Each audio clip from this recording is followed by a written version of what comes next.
YSR Congress party రాష్ట్ర వ్యాప్తంగా DSC అవకతవకలకు నిరసనగా ధర్నాలు దీక్షలకు పిలుపిచ్చింది. ఈ సందర్భంగా రాష్ట్ర వ్యాప్తంగా వైఎస్ఆర్సీపీ శ్రేణులు పెద్ద ఎత్తున ఎక్కడికక్కడ ధర్నాలు చేస్తున్నారు, ఆందోళన నిర్వహిస్తున్నారు. అయితే శాంతియుతంగా ఆందోళన జరుగుతుంటే అధికార పార్టీ నాయకులు ముఖ్యంగా తెలుగుదేశం వర్గాల నుంచి ప్రతిఘటన ఎదురవుతుంది. ఎక్కడికక్కడ నిలువరించే ప్రయత్నాలు, ముఖ్యంగా విజయవాడలో అయితే పరిస్థితి ఉద్రిక్తంగా మారింది. సో ఈ అంశాలపై మాట్లాడేందుకు మనతో జాయిన్ అవుతున్నారు వైఎస్ఆర్ కాంగ్రెస్ పార్టీ నాయకులు జ్వాలాపురం శ్రీకాంత్ గారు. నమస్తే సార్. నమస్తే రెహమాన్ గారు. సార్, ఈ డిఎస్సి బాధిత అవకతవకల నిరసనగా పార్టీ అయితే పిలిపించింది. సో ఎక్కడికక్కడ రాష్ట్ర వ్యాప్తంగా ఇవాళ ఆందోళన కార్యక్రమాలు జరుగుతున్నాయి. అయితే విజయవాడ కానీ యాడికి కానీ కొన్ని ప్రాంతాల్లో పెద్ద ఎత్తున కాస్త ఉద్రిక్త పరిస్థితులు నెలకొన్నాయి. ఏంటి పరిస్థితి?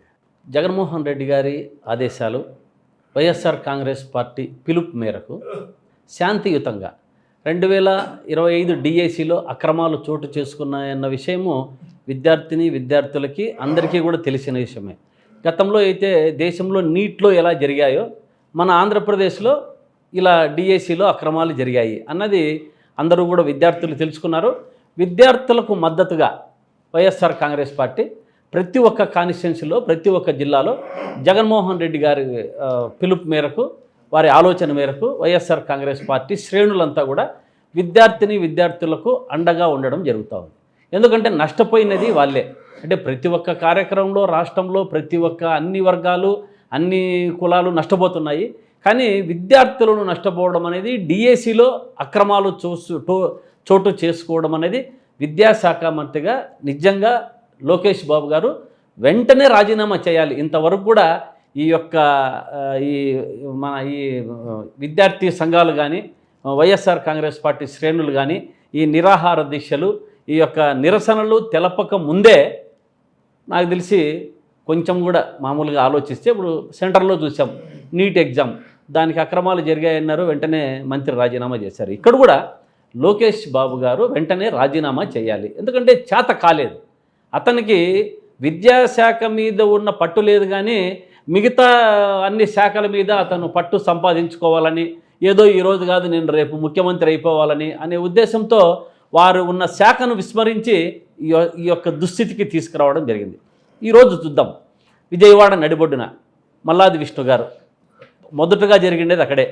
మల్లాది విష్ణు గారు ఇప్పుడు ప్రతి ఒక్క జిల్లాలో శాంతియుతంగా కార్యక్రమాలు జరుగుతున్నాయి. శాంతియుతంగా పోలీసులకు ప్రతి ఒక్క కాన్స్టిట్యున్సీలో కానీ, రాష్ట్ర వ్యాప్తంగా జిల్లాల్లో కానీ ముందుగానే ఈ యొక్క డిఎస్సి మీద అక్రమాలపై మేము నిరసనలు తెలియజేస్తున్నాం ప్రభుత్వానికి. ప్రభుత్వం దాన్ని పాజిటివ్గా తీసుకోవాలి. చేతగానే విద్యాశాఖ మంత్రిని రాజీనామా చేయించాలి. వీలైతే దాంట్లో అవకతవకలు లేవు అన్నది నిరూపించుకోవాలి. అవకతవకలు జరిగే ఉండింటే మొత్తం దాన్ని తీసేసి మరి దానికి ఉద్యోగాలకు నోటిఫికేషన్ ఇవ్వాలి. ఇది కాకుండా విజయవాడ నడిబొడ్డున మన మల్లాది విష్ణు గారు ఒక బ్రాహ్మణ నేత అనేది కూడా అందరికీ తెలిసిన విషయమే.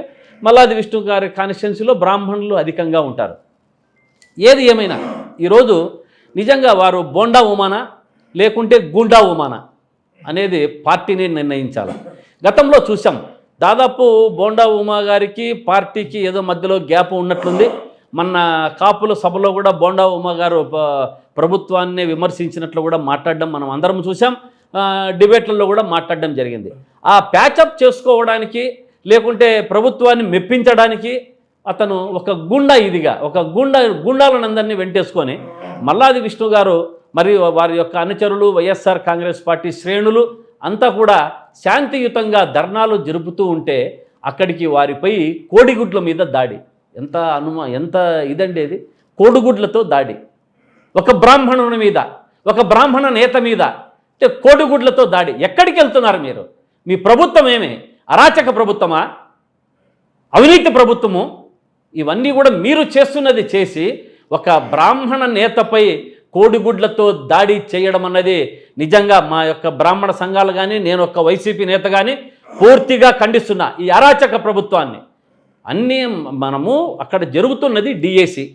విద్యార్థుల పట్ల అంకిత భావంతో వైఎస్ఆర్ కాంగ్రెస్ పార్టీ తీసుకున్న నిర్ణయం. మల్లాది విష్ణు గారు, వారి యొక్క అనుచరులు అయితేనేమి, పార్టీ శ్రేణులు అయితేనేమి అందరూ కూడా అక్కడ కార్యక్రమం చేస్తుంటే దాన్ని షామియానాలు పీకేసి కోడిగుడ్లతో, టమోటాలతో, పోలీసులు విచ్చలవిడిగా అక్కడ పోలీసుల యొక్క అండతో అక్కడ గుండాయుధం చేస్తున్నది ఎవరు? బోండా ఉమా గారు, గుండా ఉమా గారు. ఎంత మాత్రం సబబు అని అడుగుతున్నా. గుండాలతో అక్కడ శ్రేణులతో దాడి చేయించి మనం చూస్తున్నాం ఆ క్లిప్పుల్లో కూడా. దాంట్లో బోండా ఉమా యొక్క ఇది మన బోండా ఉమా జిందాబాద్, లోకేష్ బాబు జిందాబాద్. అది బ్రాహ్మణ ఒక నేత అక్కడ వైసీపీ శ్రేణులతో అంతా ఒక విద్యార్థుల పట్ల అంకిత భావంతో విద్యార్థుల కోసం చేస్తున్న నిరాహార దీక్షను, ఒక రిలే నిరాహార దీక్ష, మీకు ప్రభుత్వానికి ఇది జరుగుతున్నది, ఇది తప్పు అని చెప్పడానికి ప్రయత్నిస్తే దాని మీద దాడి చేయడం ఎంత మాత్రం సబబు సార్? ఇదొక్కటే కాదు, విజయవాడనే కాదు, దాదాపు చూసాం మన తాడిపత్రి దగ్గర యాడికిలో కూడా పెద్దారెడ్డిని లోపలికి రానికుండా చేశారు. చిత్తూరు జిల్లాలో, అమరావతిలో ఇట్లా చెప్పుకుంటూ పోతే ఎక్కడెక్కడ నిరాహార దీక్షలు జరుగుతున్నాయో అక్కడంతా కూడా ప్రభుత్వము చెలించిపోయి మాకు పట్టుపోతుంది, విద్యార్థుల పట్ల అంకిత భావంతో వైఎస్ఆర్ కాంగ్రెస్ పార్టీ కానీ, జగన్మోహన్ రెడ్డి గారు కానీ, వారి నాయకులందరూ కానీ ఉద్యమిస్తున్నారు. ఈ ఉద్యమంలో దాటికి తట్టుకోలేక మేము పరిగెత్తిపోయే పరిస్థితి వచ్చింది అని ఒక అభద్రతా భావంతో ఏ ఒక్క రాష్ట్రంలో జరుగుతున్నటువంటి కార్యక్రమాలను అడ్డుకోవడం ఎంత సిగ్గుచేటు కాదా అని అడుగుతున్నా. పోలీసులు ఏం చేస్తున్నారు? చోద్యం చూస్తున్నారు పోలీసులు బోండా ఉమా కనుసన్నలలో వారు తెలుగుదేశం యొక్క పచ్చ చొక్కాలు వేసుకొని, కండువాలు వేసుకొని ప్రవర్తిస్తున్నారు. ఎంత మాత్రం సబబిది? కాబట్టి నిజంగా ఈ యొక్క అక్రమాలను, రాష్ట్ర ప్రభుత్వం చేస్తున్న అరాచకాలను, డిఐసిపై యొక్క జరిసిన మన విద్యాశాఖ మంత్రి లోకేష్ గారు వెంటనే వారు రాజీనామా చేయాలి. ఎందుకంటే అన్ని అక్రమాలు జరిగాయి అక్కడ. ఈ అక్రమాలను ప్రజల్లోకి తీసుకెళ్తే మీకు అంత ఆవేశమా, మీకు అంత ఆక్రోధన? ప్రభుత్వానికి చిత్తశుద్ధి ఉంటే దీన్ని నేను డిఐసిని ఒక మంచి విచారణ జరిపించి దాన్ని క్యాన్సిల్ చేయించాలి. విద్యార్థులకంతా న్యాయం జరగాలి. మనం చూస్తూనే ఉన్నాం గతంలో. దీంట్లో స్పోర్ట్స్ కోటా ఏమైంది, మన దీంట్లో మామూలు కోటా ఏమైంది, మార్కులు తక్కువ వచ్చిన వాళ్ళకు ఎలా వచ్చినాయి అన్న అంశము మళ్ళీ ఇంతకుముందు గతంలో కూడా మాట్లాడుకున్నాం. ఇప్పుడు కాదు, ఇప్పుడు జరుగుతున్నది ఈ యొక్క నిరసనల మీద మీరు మా మీద వైఎస్ఆర్ కాంగ్రెస్ పార్టీ నాయకులపైన, వైఎస్ఆర్ కాంగ్రెస్ పార్టీ శ్రేణులపైన మీరు చేస్తున్నది దోపిడీ, మీరు చేస్తున్నది అరాచకాలను మేము అడ్డుకుంటున్నామని మా మీద ఇంతగా దాడులు చేయడం సబబు కాదు. దీన్ని తీవ్రంగా వైఎస్ఆర్ కాంగ్రెస్ పార్టీ మేమంతా కూడా ఖండిస్తున్నామనేది నేను తెలియజేస్తున్నాం. అంటే ఇక్కడ బ్రాహ్మణుల మీద కోడిగుడ్డతో దాడి చేయడాన్ని ఎలా పరిగణించాలి? నేను అదే సార్, మామూలుగా వైఎస్ఆర్ కాంగ్రెస్ పార్టీ ఈరోజు ఏం చేస్తాము, విద్యార్థులకు అన్యాయం జరిగింది, డిఏసిందామనేది ఒక కార్యక్రమం చేశాం. రాష్ట్రంలో ఏ విధంగా ఎక్కడ అన్ని నియోజకవర్గాల్లో జరుగుతున్నాయి ఈ కార్యక్రమాలు, అనుమతులతో జరుగుతున్నాయి, పోలీసుల అనుమతులతో, కలెక్టర్ ప్రభుత్వం అనుమతులతో జరుగుతున్నాయి.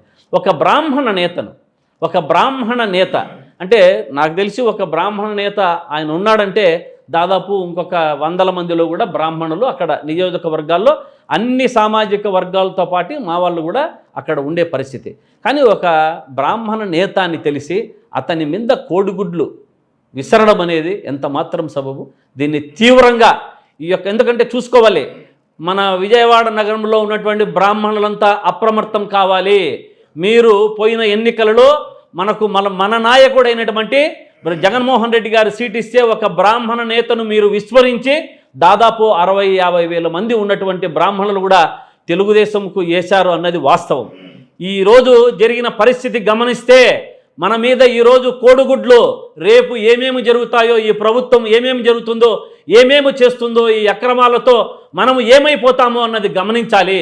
మన నాయకుడు వాడు ఒకడుంటే మీ అందరికీ అండగా ఉండే పరిస్థితి వస్తుంది. అటువంటి పరిస్థితిని పోగొట్టుకున్నారు విజయవాడలో ఉన్నటువంటి బ్రాహ్మణులు.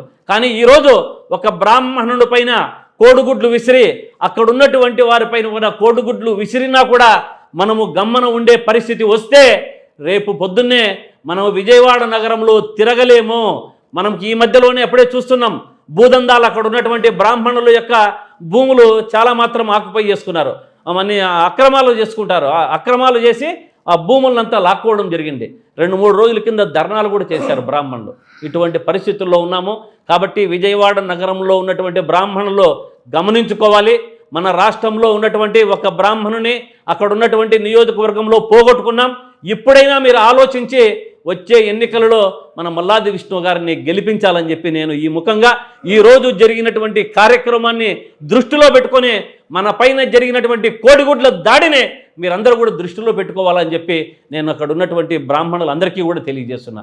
ఇది నేను బ్రాహ్మణ సమాజానికి నేను ఒక బ్రాహ్మణ అధ్యక్షునిగా నేను ఇచ్చినటువంటి సందేశాన్ని. అదేవిధంగా వైఎస్ఆర్ కాంగ్రెస్ పార్టీ నాయకునిగా అక్కడ ఉన్నటువంటి శ్రేణులు అంతా కూడా ఎవరి కోసం వచ్చారు, ఎందుకోసం వచ్చారు? ఒక విద్యార్థులకు అన్యాయం జరుగుతుంటే డిఎస్సి అక్రమాల గురించి వేలు చూపించడానికి వస్తే మీరు మా కార్యకర్తల పైన వైఎస్ఆర్ కాంగ్రెస్ పార్టీ పైన ఇటువంటి దాడులా చేయడం ఎంత మాత్రం సబబు అని అడుగుతున్నా. ఇది గుండా రాజ్యం కాదా అని అడుగుతున్నా. ఇది ఆటవిక రాజ్యం కాదా అని అడుగుతున్నా. వీరు పరిపాలిస్తున్నది, వీరు చేస్తున్నది గుండా ప్రభుత్వం అనేది వాస్తవం ప్రజలందరికీ తెలుసుకుంటున్నారు అని నేను తెలియజేస్తున్నాను. ఈ మధ్యకాలంలో వైఎస్ఆర్ కాంగ్రెస్ పార్టీ అధినేత వైఎస్ జగన్ చేసే పర్యటనలకు కూడా పోలీసుల ఆంక్షలు విపరీతంగా ఉంటున్నాయి. ఒకటి ఆంక్షలు పెడుతున్నారు పర్యటనలకి, రెండవది ఆయన పర్యటనలకు జనం తరలి వెళ్తుంటే అడ్డుకుంటున్నారు. సో దీన్ని ఎలా చూడాలి? ఒకటి, వైఎస్ఆర్ కాంగ్రెస్ పార్టీ రాష్ట్రంలో మొత్తం అంటే మామూలుగా ఓటు శాతం 40% ఓటు శాతం ఉన్నటువంటి వైఎస్ఆర్ కాంగ్రెస్ పార్టీ జగన్మోహన్ రెడ్డి గారికి ఆదరణ అభిమానాలు ఎక్కువ ఉన్నటువంటి నాయకుడు దేశంలోనే. జగన్మోహన్ రెడ్డి గారు ఎక్కడికైనా పలాని అన్యాయం జరిగితే, వీళ్ళు అన్యాయం జరగకపోతే ఆయన బయటికి రాడు కదా. ప్రజలకు కానీ వీళ్ళు ప్రభుత్వం చేస్తున్న అరాచకాలను కానీ ప్రశ్నించడానికి అన్యాయం జరిగితే మాత్రమే జగన్మోహన్ రెడ్డి గారు బయటికి రావడం జరుగుతుంది. వారు బయటికి వస్తే జనము తండోపతండాలుగా అంటే వైఎస్ఆర్ కాంగ్రెస్ పార్టీ శ్రేణులు కానీ ప్రజలు కానీ జగన్మోహన్ రెడ్డి గారి సందేశాన్ని వినాలని, జగన్మోహన్ రెడ్డి గారిని చూడాలని ఒక ఆతృత, ఒక అభిమానంతో ముందుకు వస్తారు. అది ఈ కూటమి ప్రభుత్వం తట్టుకోలేకపోతుంది. అంటే మనకున్నది 8% కదా, 6% 8%. ఈ గ్యాప్లో ఇప్పటికే ఆల్మోస్ట్ ఆల్ ఒక 15-20% అధిగమించినాము. ప్రజల పక్షాన నిలబడుతూ ముందుకు వస్తున్నాము. దీన్ని జీర్ణించుకోలేకపోతుంది కూటమి ప్రభుత్వం. అందుకని ఆంక్షలు, అందుకని పోలీసులతో ఇష్టానుసారం శాంతి భద్రతలు కరువయ్యాయి రాష్ట్రంలో. పోలీసులను విచ్చలవిడిగా వారి స్వప్రయోజనాల కోసం వాడుకుంటున్నారు అన్నది వాస్తవం. ఇది ప్రజలంతా కూడా తెలుసుకున్నారు. కాబట్టి జగన్మోహన్ రెడ్డి గారికి ఈ యొక్క ఆంక్షలు మీరు ఎన్ని పెట్టినా, పోలీసులతో మమ్మల్ని అందరినీ అక్రమ అరెస్టులు చేసినా, ప్రతి ఒక్కరిని కూడా ఏ చేసినా వారికి ఉన్న ఇమేజు రాష్ట్రంలో తగ్గదు. మీరు చేసినంత దినదినాలు ప్రభుత్వం ముందుకు పోతుందే తప్ప తగ్గదనేది వీళ్ళు మూర్ఖత్వము తగ్గుతుందనడంలో, మమ్మల్ని అరెస్ట్ చేసి ఇటువంటి కార్యక్రమాలు చేయనీకపోవడం వల్ల వీరి మూర్ఖత్వము అని తెలియజేశారు. అయితే నిన్న దేవరపల్లిలో పొగాకు రైతుల ఇష్యూని అడ్రస్ చేయడానికి వైఎస్ జగన్ పర్యటించారు దేవరపల్లి ప్రాంతంలో. ఈ సందర్భంగా అక్కడ జనం చూస్తే జనం నీరాజనాలు పలికారు. నిజంగానే ఎందుకంటే గోదావరి జిల్లాలో జరిగిన పర్యటన, గోదావరి జిల్లాలో 34 నియోజకవర్గాల్లో వైఎస్ఆర్ కాంగ్రెస్ పార్టీ మొన్న జరిగినటువంటి ఎన్నికల్లో ఒక్క నియోజకవర్గం కూడా నెగ్గలేదు, మొత్తం అన్నీ ఓడిపోయినటువంటి పరిస్థితి. అటువంటి గోదావరి జిల్లాలో దేవరపల్లిలో, అది కూడా కమ్మ సామాజిక వర్గం కాస్త బలంగా ఉన్నటువంటి, కమ్మ సామాజిక వర్గంతో పాటు కాపు సామాజిక వర్గం బలంగా ఉన్నటువంటి కాన్స్టిట్యున్సీ అది. మేబీ గోపాల్పురం ఎస్సీ రిజర్వ్డ్ అయినప్పటికీ ఓటింగ్ పరంగా చూస్తే ఈ రెండు కాస్త బలమైనటువంటి సామాజిక వర్గాలు.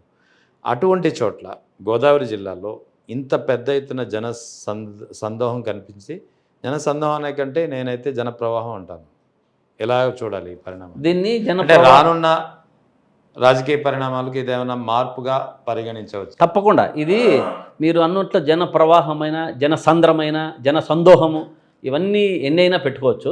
కానీ ఒక్క పొగాకు రైతులే కాదు, గతంలో చూసాం, మిర్చి రైతులైనా, టమోటా రైతులైనా, మామిడి రైతులైనా, ఏ ఒక్క రైతుల పక్షాన కూడా జగన్మోహన్ రెడ్డి గారు పోతూనే వస్తున్నారు. పోయినప్పుడంతా కూడా వారిని పరామర్శించడానికి కానీ, వారికి న్యాయం చేయాలని ప్రభుత్వంను కోరడానికి పోతూనే వస్తుంటే కూడా వీరు ప్రభుత్వం వీరికి చెవులో కదా సీసం పోసినట్టుంది. అంటే ఎంత మనము చెప్పినా కూడా వారు చేసే పరిస్థితుల్లో లేరు. కాబట్టి నిన్నటువంటి పొగాకు రైతుల్లో అటువంటి పరిస్థితుల్లో అన్ని సామాజిక వర్గాలు జగన్మోహన్ రెడ్డి గారికి ఎప్పుడూ కూడా ఆయన మతం చూడడు, ఆయన ప్రాంతం చూడడు, ఆయన కులం చూడడు. అన్నీ ఇప్పుడు మీరు అన్నారు అక్కడ ఏ సామాజిక వర్గం ఎక్కువ ఉందని, ఏ కాపు సామాజిక వర్గం ఉన్నా, రెడ్డి సామాజిక వర్గం ఉన్నా, నాకు తెలిసి అట్లీస్ట్ ఇప్పుడు కమ్మ సామాజిక వర్గం ఉన్నా కూడా వారందరూ కూడా జగన్మోహన్ రెడ్డిని అభిమానించే పరిస్థితి, జగన్మోహన్ రెడ్డి వైపు నడిచే పరిస్థితి.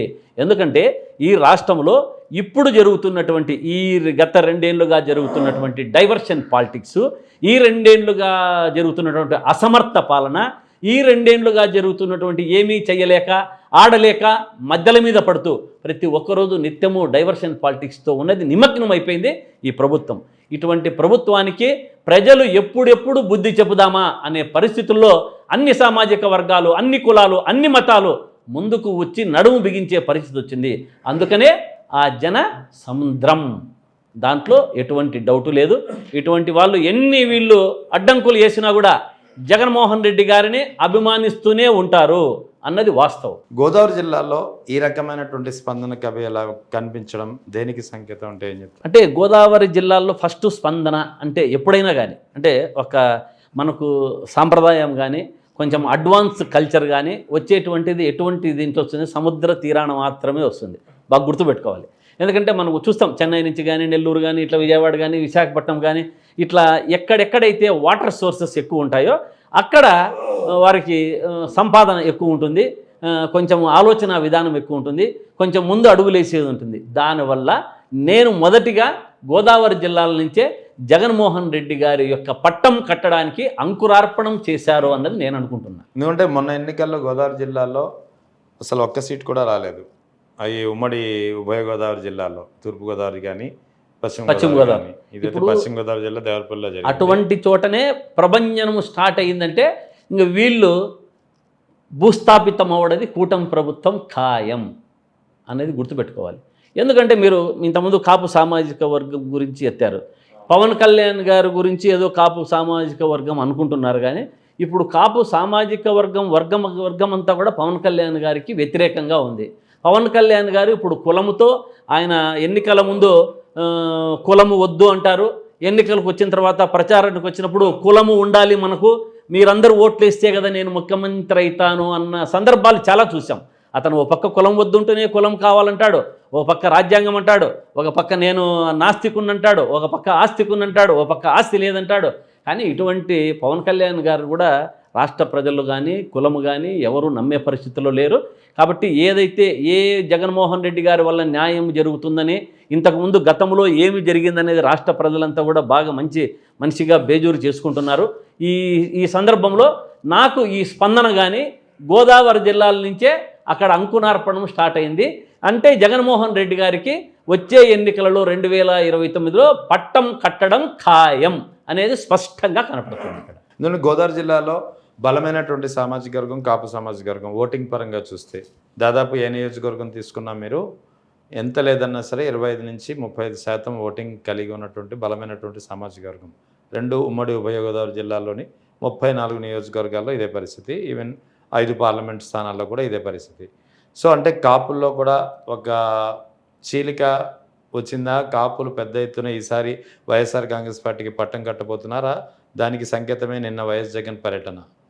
తప్పకుండా కాపు సామాజిక వర్గాన్ని మనము ఒక దీనిగా తీసుకుంటే ముద్రగడ పద్మనాభం గారికి వీరు చేసిన అన్యాయం అంటే గతంలో మన తెలుగుదేశం ప్రభుత్వం ముద్రగడ పద్మనాభం గారి యొక్క దీక్షలు కానీ ముద్రగడ పద్మనాభం యొక్క వారి యొక్క ఆవేశపూరితమైన మన స్పీచ్లు కానీ ఇవి చూసినప్పుడు వారు చాలా స్పష్టంగా చెప్పారు, ఇది తెలుగుదేశం ప్రభుత్వంతో మనకు న్యాయం జరగదు, మన సామాజిక వర్గానికి కానీ అన్ని సామాజిక వర్గాలకు కానీ న్యాయం జరగదు అని స్పష్టంగా వారు తెలియజేయడం చెప్పింది. కానీ వారు వైఎస్ఆర్ కాంగ్రెస్ పార్టీలో వచ్చిన తర్వాత కొన్ని వారి యొక్క ఇంటిలో ఈ కూటమి ప్రభుత్వం ఈ మన జనసైనికులు అయితేనేమి ఆ జనసేన పార్టీ అయితేనేమి వారి యొక్క స్వయాన కూతుర్ని పక్కకు తీసుకొని వచ్చి వాళ్ళ ఇంట్లో కుంపటి పెట్టారు. అంటే అది గమనిస్తూనే ఉంటారు. ఇప్పుడు ఏ కులమైనా కూడా మనకు కుల నాయకుడు బాగుండాలి. కుల నాయకుడు ఏ పార్టీలో ఉంటే ఆ పార్టీకి మనమంతా ఉంటే కరెక్ట్గా చేదోడు వాదోడుగా ఉంటే మనకు ఎన్నికలు వచ్చిన తర్వాత కానీ గెలిచిన తర్వాత కానీ మన సామాజిక వర్గానికి ఎలా చెప్పి ముఖ్యమంత్రి గారితో చేయించాలా అన్న యొక్క ఆలోచన విధానం ఉన్నవారికి సపోర్ట్ చేస్తారు. కానీ దురదృష్టవశాత్తు అదృష్టవశాత్తు ఈ పవన్ కళ్యాణ్ గారి మాటలు నమ్మి ఆయన బాగా తడిగుడ్డతో గొంతు కోసే విధంగా సామాజిక వర్గానికి అంతా తేనె పూసినట్టుగా కత్తికి తేనె పూసినట్టు మాట్లాడడము, ఆయన కొన్ని మాటల వల్ల కొంచెం నమ్మి ప్రతి ఒక్కరు కూడా పోయినసారి ఆ పక్క ఓట్లు వేయడం జరిగింది.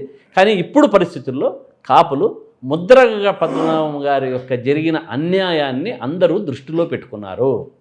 కాపు నేతలే బయటకు వచ్చి చెబుతున్నారు, మనకి ఈ ప్రభుత్వం చెయ్యదు, శూన్యం, కాబట్టి మనము ప్రత్యామ్నాయం ఆలోచించుకోవాలి, ముందడుగులేద్దాం అనే పరిస్థితుల్లో వచ్చారు. కాబట్టి వారు ఏదైనా సరే ఒక నిర్ణయం తీసుకుంటే కట్టుబడి ఉంటారు, దాంట్లో ఏమాత్రము అతిశయోక్తి లేదు. కాబట్టి వచ్చే ఎన్నికల్లో కూడా అందరూ జగన్మోహన్ రెడ్డి గారికి వైపు ప్రయాణించాలని, జగన్మోహన్ రెడ్డి గారితోనే మా సామాజిక వర్గానికి కానీ అన్ని సామాజిక వర్గాలకు కానీ న్యాయం జరుగుతున్నది అనే ఒక ఆలోచనలో వాళ్ళు ఉన్నారు. కాబట్టి వచ్చే ఎన్నికలలో కాపు సామాజిక వర్గంతా వైఎస్ఆర్ కాంగ్రెస్ పార్టీ వైపే ఉంటుందని నేను నిక్కచ్చిగా చెప్తున్నాను. ఇక కాపు సామాజిక వర్గం గురించి పక్కన పెడితే బ్రాహ్మణ సామాజిక వర్గం, మీ సామాజిక వర్గం నుంచి పరిస్థితి ఇప్పుడు ఎలా ఉంది అన్న మార్పు వచ్చిందంటారా? ఎందుకంటే గత ఎన్నికల్లో బ్రాహ్మణ సామాజిక వర్గం నుంచి పెద్ద ఎత్తున టీడీపీ వైపు ఆకర్షితులైనటువంటి పరిస్థితి. వాస్తవానికి మనము గతంలో ఎన్టీఆర్ నుంచి తీసుకున్న బ్రాహ్మణులు గతంలో ఎటువైపు ఉన్నారు, కాలక్రమంలో ఎటువైపు మరలారు. టీడీపీ వాస్తవానికి బ్రాహ్మణులకు అనుకూలంగా ఉండిందా, వ్యతిరేకంగా ఉండిందా అంటే ఏం చెప్తారు? తప్పకుండా ఇప్పటి నుంచి కాదు, ఎన్టీ రామారావు గారు ఉన్నప్పటి నుంచి కూడా టీడీపీ పార్టీ బ్రాహ్మణ వ్యతిరేక పార్టీ. మరి అటువంటిప్పుడు గత ఎన్నికల్లో వైఎస్ఆర్ కాంగ్రెస్ పార్టీకి వ్యతిరేకంగా బ్రాహ్మణులు ఎందుకు ఓటేశారు? అదే ఎందుకు వేసారు చెప్పుకుంటూ వస్తాం నిదానంగా. ఇప్పుడు వైఎస్ఆర్ కాంగ్రెస్ పార్టీ కానీ రాజశేఖర రెడ్డి గారు కానీ ఉన్నప్పటి నుంచి జగన్మోహన్ రెడ్డి గారు, రాజశేఖర రెడ్డి గారి తర్వాత రాజకీయంగా, ఆర్థికంగా, సామాజికంగా మా బ్రాహ్మణ సామాజిక వర్గాన్ని ముందుకు తీసుకుపోయినటువంటి వ్యక్తులు రాజశేఖర రెడ్డి కానీ జగన్మోహన్ రెడ్డి గారు. అదే ఎన్టీ రామారావు గారు వస్తూనే దాదాపు కరణీకాలు తీసేసి రాష్ట్ర వ్యాప్తంగా 22 మంది కరణాలు చనిపోయారు. బాగా గుర్తుపెట్టుకోవాలి, 22 మంది కరణాలు చనిపోయారు అప్పట్లో. ఎందుకంటే కరణీకాలు తీసేస్తూనే అప్పట్లో జీవన వృత్తి ఉందంటే బ్రాహ్మణునికి ఒక కరణం కింద ఒక 10 మంది ఉండేవాళ్ళు రెడ్డి. ఈ యొక్క వ్యవస్థను తీసేస్తూనే చాలా అప్సెట్ అయిపోయారు. కానీ ఆ రోజు నుంచి ఈ రోజు వరకు కూడా ఒక్క బ్రాహ్మణునికి కూడా తెలుగుదేశం పార్టీ సీట్ ఇచ్చిండేదే లేదు. కనీసం కౌన్సిలర్గా కూడా ఇచ్చింది లేదు. కానీ జగన్మోహన్ రెడ్డి గారి హయాంలో వైఎస్ఆర్ కాంగ్రెస్ పార్టీలో రాజకీయంగా 4 సీట్లు ఇవ్వడం జరిగింది. ఒకటి విశాఖపట్నం ద్రోణంరాజు శ్రీనివాస్ గారికి అయితేనేమి, ఇంకొకటి విశాఖపట్నం మహిళలకు కానీ, విజయవాడలో మల్లాది విష్ణు గారికి కానీ, బాపట్లలో కోన రఘుపతి గారికి కానీ. అంటే మా సామాజిక వర్గంలో 4 సీట్లు ఇచ్చినటువంటి వ్యక్తి జగన్మోహన్ రెడ్డి గారు. మా బ్రాహ్మణులంతా నిజంగానే జగన్మోహన్ రెడ్డి గారికి అండదండలుగా ఉండాలి. నెక్స్ట్ సలహాదారులు, నాతో పాటు 4 సలహాదారులు బ్రాహ్మణులు ఉండినారు ప్రభుత్వంలో. దేవాదాయ శాఖకి అయితేనేమి, ప్రెస్కి అయితేనేమి, ఇంకొక సలహాలు ఇచ్చేదానికి సలహాదారులు అయితే ప్రభుత్వంలో. అదేవిధంగా రాష్ట్ర వ్యాప్తంగా కార్పొరేటర్లు ఎప్పుడూ కూడా సంస్థాగత ఎన్నికల్లో కౌన్సిలర్లు కానీ కార్పొరేటర్లు కానీ లేరు. ఒక్క బ్రాహ్మణుడు లేడు. ఒక నెల్లూరులో ఒకరికి తెలుగుదేశం ఇచ్చినట్టు ఉన్నిందంతే, ఎక్కడా లేరు. 28 మంది కార్పొరేటర్లను రాష్ట్ర వ్యాప్తంగా తిరిగి మేము అక్కడ ఉన్నటువంటి నియోజకవర్గాల్లో ఉన్నటువంటి నాయకులకు చెప్పి 28 మంది కార్పొరేటర్లను రాష్ట్ర వ్యాప్తంగా గెలిపించుకోగలిగాం. అదేవిధంగా వేరే కార్పొరేషన్లను డైరెక్టర్లుగా దాదాపు 8-9 మంది డైరెక్టర్లు. ఎప్పుడు రాజకీయంగా ఈ పరిస్థితి వైఎస్ఆర్ కాంగ్రెస్ పార్టీలో బ్రాహ్మణుల అభ్యున్నతికి, బ్రాహ్మణులకు రాజకీయంగా ఆర్థికంగా ముందుకు తీసుకుపోయినటువంటి వ్యక్తి ఒక్క జగన్మోహన్ రెడ్డి గారే. చంద్రబాబు నాయుడు గారిని మచ్చుతునకు చూపించమనండి ఒక్క బ్రాహ్మణునికి. ఈ పోయినసారి ఎమ్మెల్యేలో కానీ అంతకుముందు ఎమ్మెల్యేలో కానీ ఒక్కరికన్నా రాష్ట్ర వ్యాప్తంగా ఒక్క ఎమ్మెల్యే సీట్ ఇచ్చారా అని అడుగుతున్నా. అటువంటి పార్టీ వైపు నడిచారు పోయినసారి. వాస్తవం అదే చెప్తున్నా. చంద్రబాబు నాయుడు గారు బాగా అన్నీ నమ్మించగలిగాడు, అందరినీ నమ్మబలికాడు. అంటే ఒక్క మా బ్రాహ్మణ సామాజిక వర్గమే కాదు, కాపులు కూడా మోసపోయారు, మేము మోసపోయాం, మాతో పాటు అన్ని సామాజిక వర్గాలు కూడా మోసపోయారు. ఎందుకు? అలివి కానీ హామీలు ఇవ్వడం వల్ల. ఏం చెప్పాడు? బాబు రాష్ట్రంలో మీరంతా కూడా ఇది అప్పుల ఊబిలో ఊగిపోతుంది రాష్ట్రం, నేను సంపద సృష్టించే శక్తి నాకొక్కనికే ఉంది, అది నేను చెప్తానా బయటికి? చెప్పను. సంపద సృష్టించి రాష్ట్రాన్ని అభివృద్ధి వైపు నడిపిస్తాను అన్నాడు. అంటే ఈరోజు ఏం జరిగింది? రాష్ట్రం జగన్మోహన్ రెడ్డి గారు 5 ఏళ్లలో చేసిన 3,30,000 అప్పు అయితే ఇప్పుడు 3,60,000కు ఈ 2 ఏళ్లలోనే చేరుకుంది. అంటే అటువంటి ఊబిలో ఇరుక్కపోతాము అని ఏ సామాజిక వర్గం కూడా అనుకోలేదు, మోసపోయాం. దాంట్లో బ్రాహ్మణులతో పాటు అన్ని సామాజిక వర్గాలు కూడా మోసపోయారు అన్న దాంట్లో అతిశయోక్తి లేదు. కాబట్టి మా బ్రాహ్మణ సామాజిక వర్గం ఈసారి తెలుసుకున్నారు. రాష్ట్రంలో బ్రాహ్మణ కార్పొరేషన్ కానీ నిధులు ఇవ్వడంలోనైతేనేమి దాదాపు వాళ్ళు గెలిచిన తర్వాత 24, 25లో 20 కోట్లు, 25, 26లో 22 కోట్లు వారు అనౌన్స్ చేసి మన అసెంబ్లీలో దీంట్లో చెప్పడం జరిగింది. కానీ ఇంతవరకు ఒక్క రూపాయి కూడా నిధులు వచ్చింది లేదు. మా రాష్ట్ర బ్రాహ్మణులంతా గమనిస్తున్నారు. కాబట్టి రాజకీయంగా, ఆర్థికంగా, సామాజికంగా వైఎస్ఆర్ కాంగ్రెస్ పార్టీ గతంలో కంటే ఇప్పుడు మిన్నగా ఇంకా ఒక 2 సీట్లతో ముందుకు పోయి బ్రాహ్మణ సామాజిక వర్గాన్ని రాజకీయంగా ముందుకు తీసుకుపోతుంది. కాబట్టి ఇప్పుడు నమ్మి మోసపోయిన వారంతా కూడా మరీ వైఎస్ఆర్ కాంగ్రెస్ పార్టీకి ఆకర్షితులవుతున్నారు. జగన్మోహన్ రెడ్డి వైపు నడవడానికి నడుము బిగించారన్నది వాస్తవం. ఇక మొన్న చంద్రబాబు నాయుడు గారు ఎప్పుడూ లేనిది, ఇప్పుడు సందర్భం కాకపోయినా సరే ఒక్కసారిగా రాష్ట్ర ఆర్థిక పరిస్థితిపై శ్వేతపత్రం, బ్యాలెన్స్ షీట్, ప్రోగ్రెసివ్ రిపోర్ట్ పేరుతో రిలీజ్ చేశారు. అందులో ఆయన చెప్పేది ఏంటంటే 96% ఆదాయం రాష్ట్రానికి వచ్చేది జీతాలకి, పెన్షన్లకే సరిపోతుంది, ఇక వేరే వాటికి ఎక్కడుంది డబ్బులు అని ఆయన చాలా క్లియర్గా పవర్ పాయింట్ ప్రజెంటేషన్ ఇచ్చి మరీ చెప్పారు. అంటే ఇది దేనికి సంకేతం? అంటే ఇక నా చేతిలో ఏం లేదు, నేను హ్యాట్సప్ పొజిషన్లో ఉన్నాను, సముద్రంలో నేను మునిగిపోతూ మిమ్మల్ని అందరినీ కూడా ముంచేసా అన్నాడు అని సంకేతం, అంతే, ఇంకేం లేదు. నేను మునిగిపోతున్నా, మిమ్మల్ని అందరినీ ముంచేశా అనే సంకేతాన్ని ప్రజల ముందు పెట్టాడు. అది ప్రజలు తెలుసుకోవాలి, మనం ఏం తెలుసు, ప్రజలందరూ కూడా గమనించాలి, గమనిస్తున్నారు కూడా. ఇంకోటి నిరుద్యోగ భృతి ఏదైతే 2014 ఎన్నికల్లో కూడా తెలుగుదేశం పార్టీకి ఒక ప్రధానమైనటువంటి హామీ, అధికారంలోకి వచ్చింది, నిరుద్యోగ భృతి పక్కన పెట్టేసింది, ఇవ్వలేదు.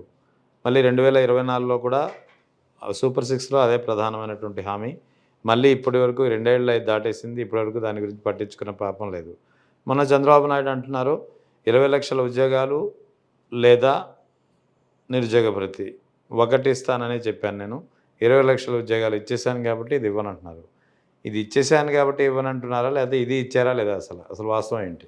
అంటే ఎక్కడన్నా మనము మీటింగుల్లో చూసాం, అంటే ఇది ఇస్తే ఇది ఇవ్వను, అది ఇస్తే ఇది ఇవ్వను ఎక్కడన్నా చెప్పారా? మనం మీ దగ్గర మీ మీడియా ద్వారా ఎన్నో బయట్లు మీ దగ్గర ఉంటాయి.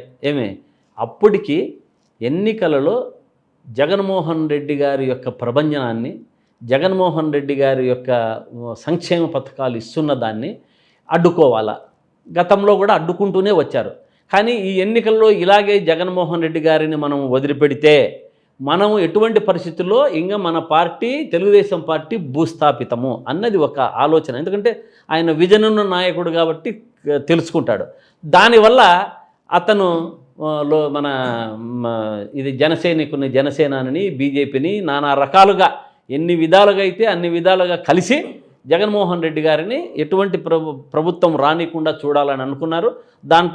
దానికి వారికి ఈవీఎంలు కూడా తోడ్పాటై సహకరించి ఏదో ప్రజల యొక్క వాళ్ళ యొక్క రాత ఇలా ఉంది కాబట్టి మన రాష్ట్రం అప్పుల ఊబిలో చిక్కుకొని అతని చేతిలో చంద్రబాబు నాయుడు గారి యొక్క స్వహస్తాలతో ఈ రాష్ట్రము అప్పుల ఊబిలో లోపలికి పోవాలని రాత రాసింది కాబట్టి ప్రజలకు కూడా ఆ బుద్ధి పుట్టింది, అందరూ దానికి వేశారు, ఓట్లు ఈవీఎంలు కూడా సహకరించాయి. కాబట్టి ఇటువంటి పరిస్థితుల్లో ఏమైనా మాట్లాడతారు. ఇప్పుడు నాలికకు అసలు 20 లక్షల ఉద్యోగాలు ఇచ్చారా? ఆయన ఇచ్చాను అంటున్నారా? ఎక్కడ ఇచ్చారు సార్? 20 లక్షల ఉద్యోగాలే వచ్చింటే ఇప్పుడు విద్యార్థులు కానీ నిరుద్యోగులు కానీ రోడ్డున పడే పరిస్థితి ఎందుకు వస్తుంది? మీరు డిఎస్సిలో అక్రమాలు, నిరుద్యోగ భృతి చెప్పింది చేయలేదు, 20 లక్షల ఉద్యోగాలు ఒక్కసారి చూపించమనండి సార్, చాలు. ఒక్కసారి 20 లక్షల్లో 1 లక్ష మంది బయటకు వచ్చి మాకు ఉద్యోగాలు వచ్చినాయని చెప్పమనండి. లక్షల ఉద్యోగాలు జగన్మోహన్ రెడ్డి గారు ఇచ్చినవి తీసేశారు, ఇచ్చిన దాన్ని తీసేశారు, వాలంటీర్స్ని అందరినీ. వాళ్ళ పుట్టగొట్టి ఈరోజు మేము 20 లక్షల ఉద్యోగాలు ఇచ్చినామంటే అసలు తీసుకున్న వారన్నా ఉండాలి కదా, వారన్నా మేము బయటకు వచ్చినామని చెప్పాలి కదా ఏదైనా. కాబట్టి ఇటువంటివంతా అబద్ధపు ఆరోపణలు, అబద్ధపు హామీలు ఇవి చేయడంలో కూటమి ప్రభుత్వం నిండా మునిగిపోయింది. మీరు చెప్పినట్ల మన పవర్ పాయింట్ ప్రజెంటేషన్లో ముఖ్యమంత్రి గారు మాట్లాడుతూ సంకేతాన్ని బాగా ఇచ్చారు. నేను ఏమీ చేయలేని పరిస్థితుల్లో ఉన్నా, ఇంకా నన్ను ఎవరూ అడగద్దండి. రాష్ట్రం అప్పుల ఊబిలో ఇరుక్కుపోయింది. నేనైతే ఏదో తప్పు చెప్పా, సంపద సృష్టిస్తానని. కానీ ఇప్పుడు సృష్టించలేకపోతున్నాను.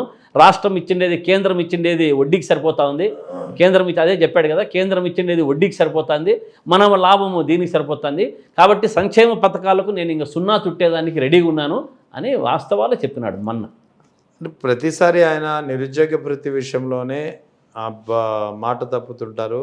2014లో అదే జరిగింది, 2024లో కూడా అదే జరిగింది. అంటే ఎందుకు ఈ పరిస్థితి కేవలం ఆ నిరుద్యోగ భృతి విషయంలోనే? అది పదేగా నిరుద్యోగులు కూడా ఆయన ఒకసారి మాట తప్పారని తెలిసినా సరే మళ్ళీ ఆయనే నమ్ముతున్నటువంటి పరిస్థితి. అదే ఇప్పుడు మనము గతంలో కూడా దీని గురించే, నిరుద్యోగుల గురించి, నిరుద్యోగ భృతి గురించి అందరితో పాటు అన్ని సామాజిక వర్గాలతో పాటు నిరుద్యోగులు కూడా చంద్రబాబు నాయుడు గారు వారు చెప్పినటువంటి అదే తేనెకు కత్తి పూసినట్టుగా, కత్తికి తేనె పూస్తారే అట్లా చెప్పారు, అందరూ నమ్మారు. కానీ ఇప్పుడు ఇంకా నమ్మే పరిస్థితుల్లో రాష్ట్రంలో ఎవ్వరూ లేరు అన్నది బాగా గుర్తుపెట్టుకోవాలి. ఈ 2 ఏళ్లలోనే వారిని యొక్క మొత్తం చరిత్ర అంతా, వారి యొక్క అవినీతి అంతా, వారు ఎవరెవరు ఏ హామీలు ఇచ్చి చెప్పని లేదంతా కూడా ప్రజలు తెలుసుకున్నారు. కాబట్టి నిరుద్యోగులు కూడా అందరితో పాటు మోసిపోయారు. ఏం పెద్ద ఇదేం కాదు కదా, అందరూ మానవులమే. మనము ఎవరన్నా చెప్పినామంటే మంచి చెప్తాడే, మంచి చేస్తాము అని ఎవరైనా ఆలోచిస్తారు. చేస్తాడు అని మన దేనికి ఆశపడతాడు కూడా. కానీ ఆ ఆశను నిరాశన చేసిన వాడు చంద్రబాబు నాయుడు గారు, లోకేష్ బాబు గారు, పవన్ కళ్యాణ్ గారు, కూటమి ప్రభుత్వం. రాష్ట్ర ప్రజలను కూటమి ప్రభుత్వం నిండా ముంచేసింది, ప్రజలందరినీ అన్ని విధాలుగా అన్న దాంట్లో ఏమీ అతిశయోక్తి లేదు.